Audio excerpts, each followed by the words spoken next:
Akhirnya dipaksa masuk, gimana pun caranya digendong. Digendong sampai dalam, disuruh duduk. Di dalam itu langsung dikasih pilihan, sama kayak orang pintar-pintar lainnya. Pilih anaknya atau pilih hantu yang bersemayam di tubuh saya, bayi bajang ini. Kalau pilih bayi bajangnya, nanti anak ini bisa menyembuhkan orang lain gitu. Kalau pilih anaknya, kemungkinan selamat itu tipis.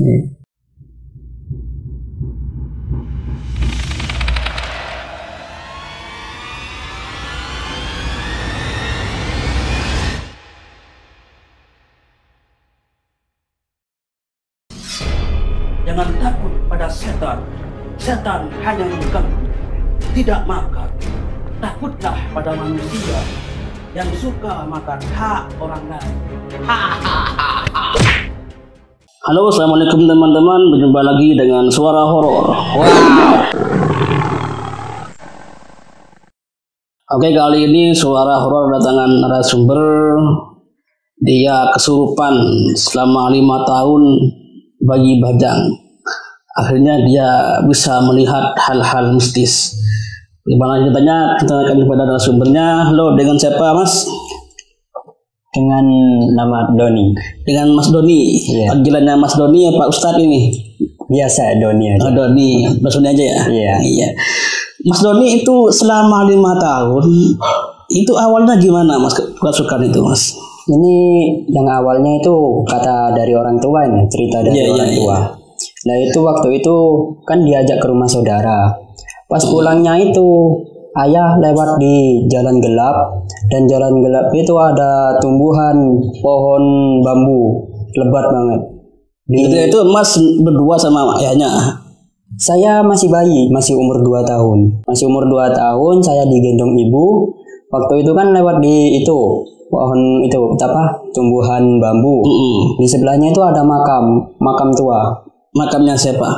Kurang tahu ya. Iya, kata orang situ katanya makam tua itu. Dan menurut kepercayaan mereka di daerah itu sudah lama terkenal angker. Iya. Terkenal angker. Pas jalan lewat situ, pas sampai di rumah, saya langsung nggak sadar, kesurupan gitu, langsung ngamuk nggak karuan gitu. Kata orang tuanya. Iya. Dan itu di jalan itu jalan mau kemana itu Mas? Itu jalan mau pulang, jalan alternatif lah. Dari rumahnya Mas itu?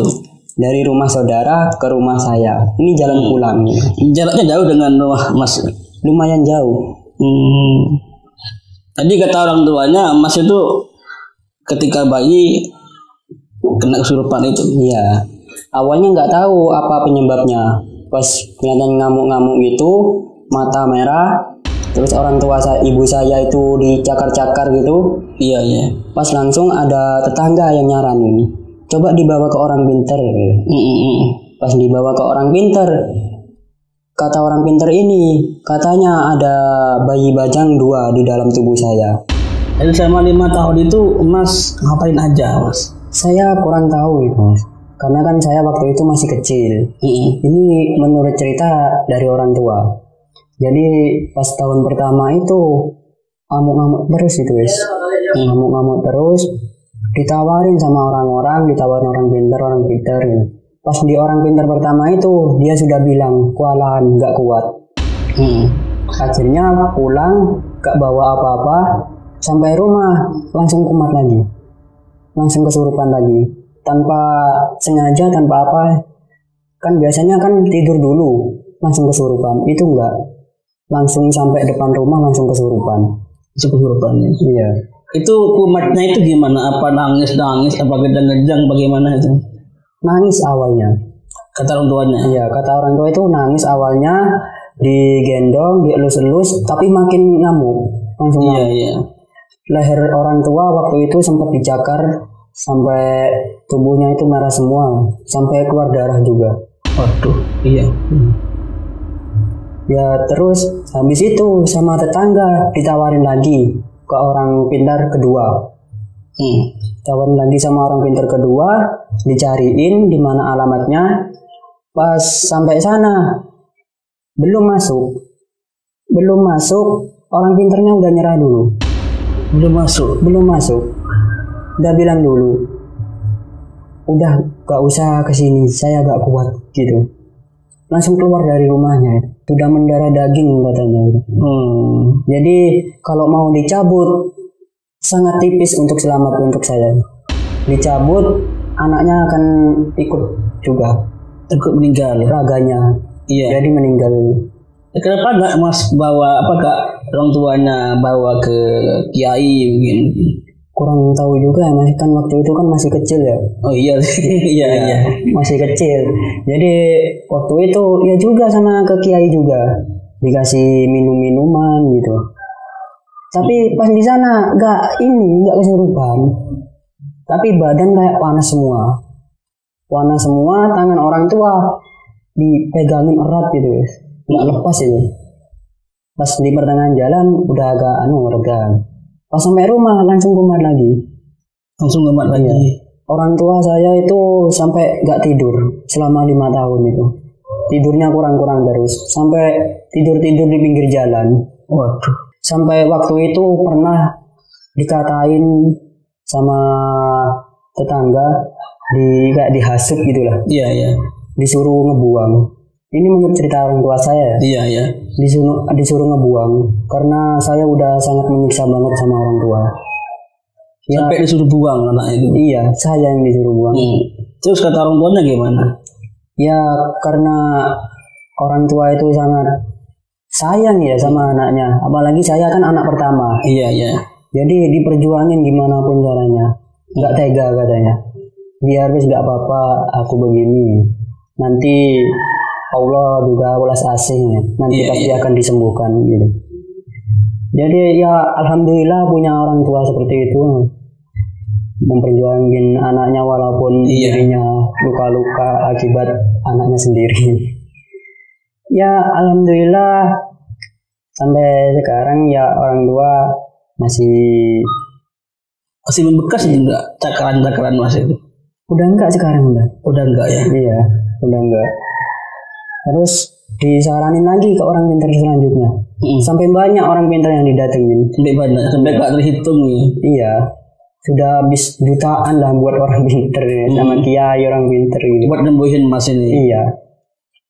Dan hasilnya ya itu dari banyaknya orang pintar itu sama-sama nggak kuat, sama-sama bilang ini sudah mendarah daging. Iya. Kalau dicabut anaknya akan meninggal. Jadi dikasih pilihan, pilih anaknya atau pilih siapa yang bilang? Saya tanya orang pinter. Iya. Itu yang orang pinter yang udah beberapa itu guys, gak terhitung guys. Dan setelah beberapa lama ada lagi di umur 5 tahunan saya bisa ngeliat langsung. Itu masih melekat masih melekat di umur 5 tahun itu saya melihat dua anak kecil. Di mana tuh? Di rumah. Pasnya itu di dapur. Awalnya nggak bisa melihat. Iya, awalnya nggak bisa melihat, tapi bisa melihat. 2 anak kecil ada di dapur, tapi warnanya tuh merah. Warnanya merah, mukanya udah agak jelas ya. Saya nggak lihat mukanya. Saya waktu itu langsung merinding, langsung lari ke orang tua. Habis itu saya jam 12 malam, kata orang tua langsung kesurupan lagi. Jadi selama 5 tahun itu digendong terus ya, nggak pernah lepas dari orang tua. Selama 5 tahun itu? Iya. Itu sembuhnya karena apa nih Mas? Apa sekarang Mas masih kesurupan sekarang? Kalau sekarang enggak, cuman kalau jam 12 malam ke atas sering lihat hal-hal halus gitu. Berarti Mas sudah sembuh sekarang ini? Sembuh. Sembuhnya itu karena apa dulu? Dulu itu ada orang kayak kiai gitu ke rumah, disuruh datang ke daerah mana waktu itu kurang tahu ya. Didatengin, katanya menurut asal usulnya orang tua ini pernah orang pinter ini pernah bertapah di Gunung Semeru. Wah, iya. Pernah bertapah, akhirnya ketemu alamat rumahnya, datengin langsung. Waktu itu orangnya nggak ada, nggak ada di rumah. Disuruh nungguin sama istrinya itu. Iya, iya. Sama istrinya. Nah, orang pinter ini belum dijemput. Kan nyari rumput, pas nyari rumput orang pinternya. Iya, iya. Langsung pulang. Merasa ada tamu, jadi pulang. Nyari rumput belum seberapa langsung pulang gitu. Akhirnya disuruh masuk. Pas mau masuk ke dalam rumahnya, tubuh saya ini berat banget mau jalan itu. Kayak pengennya itu menghindar dari rumah itu. Pikiran ini mau masuk ke rumahnya. Nah, mungkin ini dari bayi-bayinya itu gak mau masuk mungkin. Ya kemungkinan iya ya. Karena kurang tahu juga karena waktu itu posisi saya masih sadar. Oh, masih sadar. Nah, tapi gak bisa masuk, Mas. Gak bisa masuk. Akhirnya sama orang pinter ini disuruh megangin, orang tua disuruh megangin saya. Akhirnya dipaksa masuk, gimana pun caranya digendong. Digendong sampai dalam, disuruh duduk. Di dalam itu langsung dikasih pilihan, sama kayak orang pinter-pinter lainnya. Pilih anaknya atau pilih hantu yang bersemayam di tubuh saya, bayi bajang ini. Kalau pilih bayi bajangnya, nanti anak ini bisa menyembuhkan orang lain gitu. Jadi yang minta juga. Iya. Kalau pilih anaknya, kemungkinan selamat itu tipis. Karena ini sudah mendarah daging. 5 tahun aja. 5 tahun. Dan akhirnya namanya orang tua sudah banyak pengorbanannya ya. Iya, iya. Jadi pilih anaknya. Iya. Pilih anaknya. Waktu itu saya ngelihat kalau orang pintar ini kayak baca-baca mantra gitu. Nggak tahu baca apa. Itu dalam keadaan Mas sadar ya? Sadar Mas Yan. Pas dia nunjuk saya, dipanggil. Tapi dipanggil pakai tangan. Sini. Sini. Pas dia giniin itu nggak sadar udah guys. Udah ngamuk sudah. Ngamuk enggak, tapi nggak sadar. Kayak mau keluar terus ya. Kalau ngamuk enggak ya. Mau keluar, akhirnya dipegangin sama ayah saya. Dan waktu itu kata orang tua, saya dipegang kepalanya. Nggak lama ya, langsung dipegang gini, dielus-elus. Waktu itu kayak dikasih air gitu, nggak tahu apa itu. Kata orang tua itu, pas sadar-sadarnya saya itu di rumah kakek nenek. Sadar-sadarnya. Pas saya sadar itu sudah banyak kerumunan orang yang lihat kondisi saya waktu itu. Jadi itu sudah sembuh Mas itu? Waktu itu sudah sembuh. Setelah orang pintar yang terakhir ini sudah sembuh. Sudah sembuh ya? Nggak ada. Tapi efeknya itu sangat kerasa banget. Gimana efeknya? Efeknya itu kayak ke badan itu kayak sakit semua. Batuk terus seminggu. Satu minggu batuk-batuk terus. Ya kalau kata orang awam ya mungkin itu karena penyakit biasa kan gitu. Iya, iya. Tapi ini batuk sampai nggak bisa ngomong. Akhirnya saya sakit, demam itu langsung panas, keluar darah. Semenjak dari dicabutnya oleh orang pinter ini. Keluar darah dari hidung sama juga dari mulut. Akhirnya pas ini kan kejadiannya pas malam ya, setelah Isya. Langsung dibawa ke rumah sakit dan di sana langsung didiagnosis kena DB sama tipes katanya. Tapi yang bikin aneh, darah ini nggak mau mampet. Dari hidung ini? Yang dari hidung terus ngalir terus sampai banyak tisu yang bergeceran darah waktu itu. Iya. Akhirnya saya disuruh tiduran gini. Pas tiduran itu kayak dibius, tidur kan saya. Udah nggak tahu ini masih ngalir atau enggak karena waktu itu kan sudah agak sadarkan diri karena bius itu ya. Iya. Pas itu bangun-bangun sudah ini ada infus, udah infus. Ternyata pas di rumah sakit mata saya tiba-tiba kayak melihat bayangan putih lewat di depan kamar itu. Jam 12 malam waktu itu. Jam 12 malam. Akhirnya saya bangunin ibu saya karena saya kan tidur sama ibu ya. Dengan ibu saya, "Bu, siapa itu kok dari tadi lewat mondar-mandir depan pintu?" Siapa nak? Pas disamperin ternyata nggak ada. Pas pindah ke suara yang di kamar mandi. Suara. Iya, suaranya itu kayak pintu digedor-gedor gitu. Ibunya nggak merasakan itu. Merasakan juga, dengar juga. Tapi efeknya kayak ke saya gitu. Iya. Saya kayak langsung gemetar gitu, guys.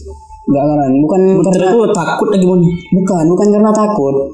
Nggak tahu kenapa tiba-tiba tubuh itu kayak gemetar banget gitu. Iya. Nggak, bukan karena takut ya, karena itu udah malam. Jadi ibu saya nenangin, udah nggak apa-apa. Mungkin itu orang lagi benerin kamar mandi. Nah, jadi pas di rumah sakit itu ya gitu, juga ada kejadian juga. Saya di rumah sakit kayak nggak ditanganin, tapi darah saya diambil terus. Belum ketemu penyakitnya katanya dokternya. Pas akhirnya saya dipindah ke rumah sakit lain, di situ saya dapat cuma 3 hari. Di rumah sakit lain itu? Iya. Pas setelah dari rumah sakit sembuh, udah dibolehin pulang. Sampai rumah, pas di depan rumah lihat penampakan lagi, kayak bajunya lusuh gitu. Pulang itu. Iya. Jam berapa pulang itu? Habis isya jam 8-an. Setelah jam 8-an itu kan sampai depan rumah, padahal ini banyak orang udah yang nyambut gitu. Sosok apa itu? Itu kayak perempuan, tapi pakaiannya itu sangat lusuh banget gitu. Nggak takut mas itu? Ya takut mau masuk. Saya pegangin orang tua saya, loh kenapa? Enggak, itu ada orang tua, kayak hantu gitu. Iya. Mana nggak ada? Itu ada. Akhirnya sama nggak tahu siapa ya, waktu itu lupa, kayak dibacain doa gitu, langsung hilang. Akhirnya saya masuk. Udah diem di rumah istirahat sejenak. Pas jam 12 malam ke atas, saya katanya kayak kejang-kejang. Jadi orang kayak mau kesurupan lagi itu. Iya, tapi nggak kesurupan. Pegangin terus guys.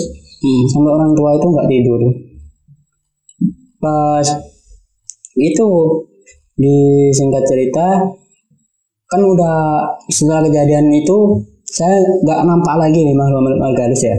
Saya pikir udah sembuh betul udah guys. Pas saya SMP, saya coba ke belakang rumah. Nah kok langsung lihat pas maghrib. Maghrib di bawah tumbuhan bambu itu. Tumbuhan sosok apa itu mas? Itu yang saya lihat itu hitam besar.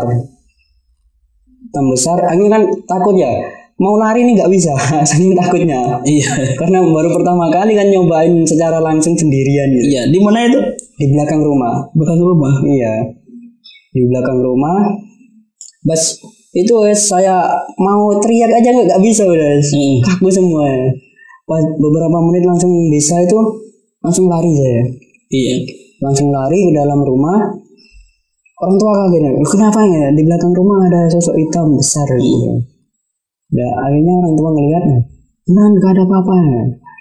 Akhirnya saya dimarahin, ngapain kamu ke belakang rumah maghrib Posisi pandangan gitu.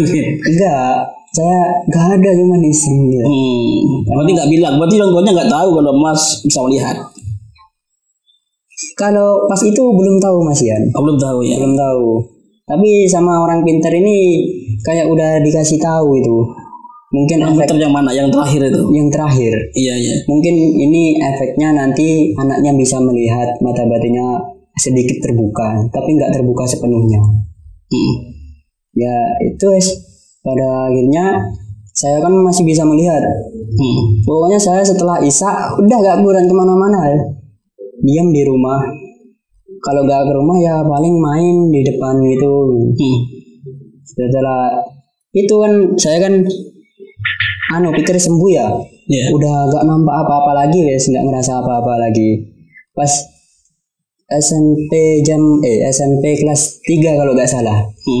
SMP kelas 3 waktu itu saya jam 12 sampai semalaman itu gak bisa tidur. Di atas jam 12 ada sosok kecil tapi bentuknya itu aneh. Aneh gimana, Mas? Ya aneh gitu, rambut ya ada rambutnya gitu. Tapi ini mukanya itu kayak Kecil kayak bayi itu mungkin. kurang kecil. Kurang kecil. Iya. Kata orang-orang itu mirip jenglot. Waduh, iya. Mirip jenglot. Itu pas kan kaca kan pintunya itu di bawahnya itu kan ada kaca ya. Jadi nampak ya, kayak mau masuk ya. Gedor-gedor. Tapi nggak bisa. Ya waktu itu kan saya kan nggak membuka pintunya karena takut ya. Iya, iya. Saya nggak bangunin orang tua saya, takut kan orang tua kecapean gitu. Takut membangunin. Jam berapa ketika itu? 12 ke atas. 12 ke atas. Ini waktu itu saya langsung putusin, langsung masuk ke kamar, nggak mau duliin itu guys. Iya, iya. Masuk ke kamar itu guling sama selimut, apa yang rata-rata itu. Yang takutnya ya guys. Takut. Ya.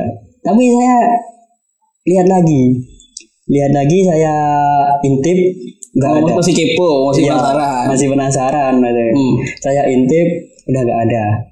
Akhirnya kan saya waktu itu langsung haus, saya ke dapur melihat ada tangan di atas. Waduh. Ada tangan di atas. Saya pikir aduh ini maling dah gitu. Iya, iya. Tapi kalau dipikir ya nggak mungkin maling ada di atas gitu. Iya, iya, iya. Ada tangan di atas.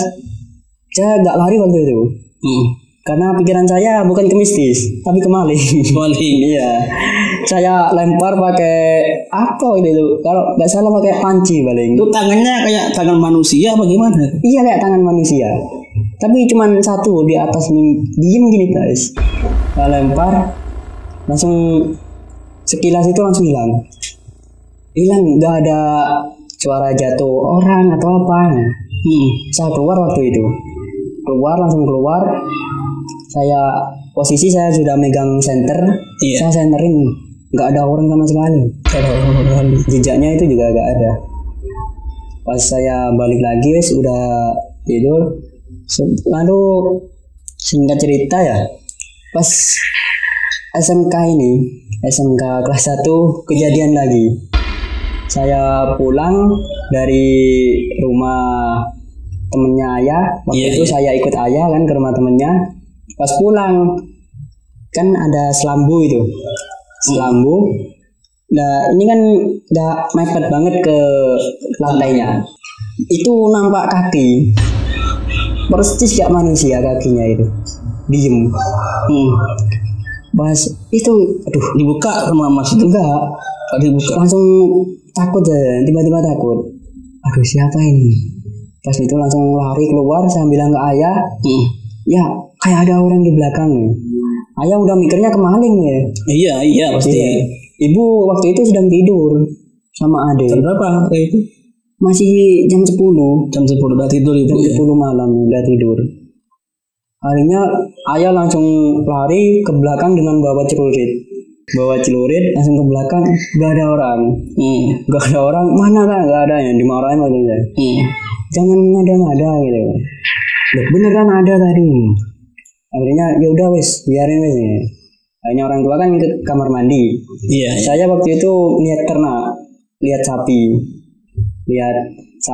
di belakang. Pas ini kamar mandi, di sini kan kandang sapinya itu. Nah kan di depan kandang sapi, di depan tempat ngasihkan rumput itu, saya coba iseng gitu. Itu kan niat saya kan juga mau ke kamar mandi waktu itu. Ya di depannya itu kan ada pisang. Lepas di depannya itu ada pisang. Pas saya jalan ke situ, tiba-tiba nampak sosok hitam lagi makan pisang. Makan di mana? Makan pisang di depan tempat ngasih rumput itu. Di depan kandangnya itu. Akhirnya kan saya kaget ya. Disembelih apa Mas itu? Pas saya jalan di sininya, pas di samping saya, pas langsung dia noleh ke saya. Ini jelas banget ya, giginya itu tajam ya yang sini. Oh sempat memandang Mas? Sempat, karena kan dia langsung noleh ke saya waktu itu. Noleh ke saya langsung loncat, lari. Orang tua kaget yang ada di kamar, posisi lagi di kamar mandi, langsung keluar. Apa lagi Don? Itu ada aneh sosoknya. Sosoknya aneh. Sosok yang makan pisang. Iya. Mana tahu lah, ini tadi makan pisangnya. Tadi lihat pisangnya masih utuh. Masih utuh. Tapi pas saya lihat sebelum itu udah dimakan udah acak-acakan kulit pisang gitu. Pas dilihat ternyata masih utuh. Iya. Akhirnya mulai dari situ orang tua jadi sadar. Mungkin ini efek dari masa lalu gitu. Iya. Kan rundingan sama ibu. Yoni kok akhir-akhir ini kok sering lihat begituan gitu. Mungkin ini efek dari masa lalu yang diambil dari Bajangnya itu. Selama 5 tahun. Selama 5 tahun. Sampai sekarang Mas bisa melihat ini. Kalau sampai sekarang udah mendingan ya, gak separah dulu. Tapi kalau jam 12 malam ke atas sampai mau menjelang subuh itu pasti lihat des macam-macam gitu. Itu kan waktunya orang tidur itu Mas. Iya waktunya kan saya kan sering ikut sholawatan majelisan gitu kan. Nanti gimana kalau ketika Mas ikut sholawatan pulangnya jam 1 mungkin itu gimana? Awalnya takut ya. Iya awalnya takut. Apa tutup mata pulangnya gitu? Enggak. Awalnya takut pas lihat di jalan langsung tancap gas guys. Tancap gas. Tapi rasa penasaran saya lebih tinggi guys. Saya tengok lagi ke belakang ya. Gak ada gitu. Gak ada. Akhirnya jalan lagi. Pokoknya kalau jam 12 ke atas itu selama perjalanan entah 1 kali 2 kali gitu sering ya. Lihat gituan. Itu hanya malam saja. Malam saja. Kalau siang enggak. Enggak. Iya biasa kayak orang biasanya gitu. Iya. Ya Mas, terima kasih Mas sudah hadir dan bergila dengan kami Suara Horor. Enggak dulu Mas. Iya.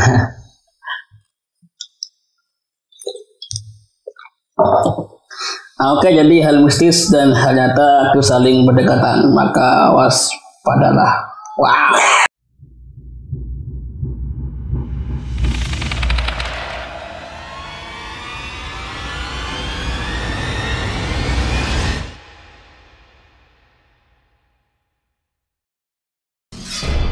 Jangan takut pada setan.